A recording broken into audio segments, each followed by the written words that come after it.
अस्सलाम वालेकुम एवरीवन, कैसे हैं आप सब। उम्मीद है कि आप सब बिल्कुल खैरियत से होंगे और बहुत मज़े में होंगे। आज हम वीडियो में सीखेंगे अफ़गानी पुलाव बनाना। तो आज जो है वो हम बहुत ही मज़ेदार सा ये अफ़गानी पुलाव बनाएंगे जो कि बहुत टेस्टी बनता है। आप अपनी इसे दावतों में भी बना सकते हैं और रोज़मर्रा रूटीन में भी इसको बना सकते हैं। तो मेरी इस रेसिपी को देखने के लिए आपने मुझे फ़ॉलो करना है और स्टेप बाय स्टेप इसी तरह से बनाना है। तो चलिए स्टार्ट करते हैं अपनी आज की रेसिपी। बिस्मिल्लाहिर्रहमानिर्रहीम। सबसे पहले हम अपनी जो है वो पुलाव की यखनी बना लेंगे। 1 किलो गोश्त के अंदर जो है वो 1 प्याज, 1 इंच का अदरक का टुकड़ा और लहसुन का पेस्ट और नमक अपने जायके के मुताबिक, और काली मिर्च जो है वो इसमें 10 अदद, 1 कड़ी पत्ता, 5 अदद इसमें लौंगे और 2 अदद जो है बड़ी इलायची डालकर इसको हमने 15 मिनट के लिए प्रेशर कुकर में जो है वो 15 मिनट के लिए कुक कर लेना है। तो चलिए अब हम बनाते हैं अपना अफ़गानी पुलाव का मसाला। ज़ीरा इसमें जो है वो 1 चम्मच लिया है और हल्दी पाउडर इसमें जो है वो 1 चम्मच आपने लेना है। इससे बहुत ही अच्छा इसका पुलाव का कलर आ जाएगा। अगर आपको वाइट पसंद है तो फिर आप इसमें हल्दी ना यूज़ करें। गार्लिक पाउडर 1 चम्मच और जिंजर पाउडर भी इसमें 1 चम्मच आएगा।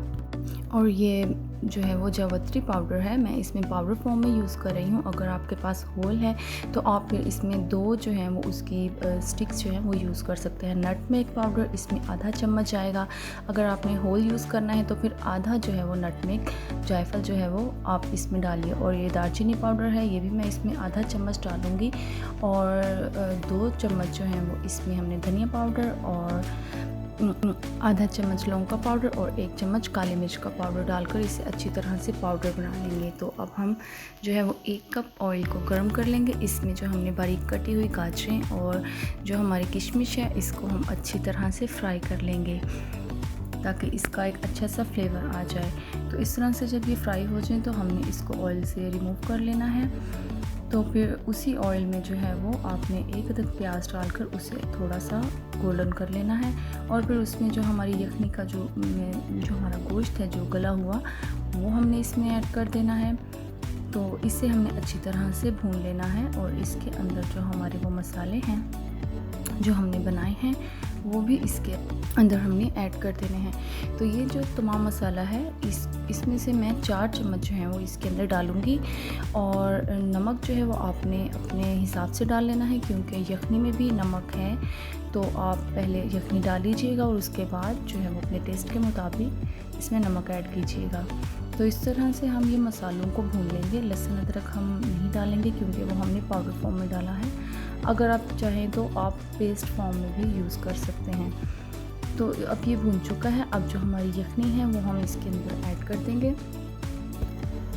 और ख़्याल रखिए कि जो इसके अंदर हमने मसाले डाले थे गरम मसाले वो इसके अंदर ना जाएं।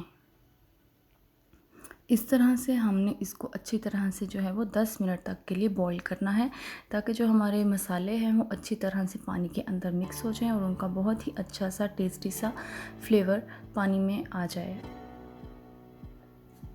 तो अब 10 मिनट हो चुके हैं। तो बहुत ज़्यादा उबल चुका था। तो आप जो है वो अब हम इसके अंदर अपने जो राइस हैं वो हम इसमें ऐड कर देंगे। राइस को जो है वो मैंने तकरीबन आधे घंटे के लिए भिगो दिया था। तो अब हम इसको अच्छी तरह से मिक्स कर लेंगे। 1 किलो चावल हैं और तकरीबन जो है वो 2.5 गिलास इसमें मैंने चावल लिए थे। और पानी जो है वो तकरीबन 4 गिलास तक होना चाहिए। लेमन जूस इसके अंदर 3 टेबलस्पून जो है वो ऐड कर दें ताकि ये स्टिकी ना हो, आपस में जुड़े ना। तो इससे बहुत अच्छे जो है ये खिले खिले से बनते हैं। तो अब जो है वो हमारा अफ़गानी काबुली पुलाव बनकर रेडी हो चुका है। उम्मीद है कि आज की आपको मेरी रेसिपी अच्छी लगी होगी। तो कमेंट में मुझे ज़रूर बताइएगा कि आपको किस तरह की लगी है। और आपने मेरे चैनल को सब्सक्राइब कर लेना है और लाइक भी करना है और बेल आइकन के बटन को भी प्रेस करना है। तो मुझे दुआ में याद रखिएगा और अपना बहुत ढेर सारा ख्याल रखिएगा। अल्लाह हाफिज़।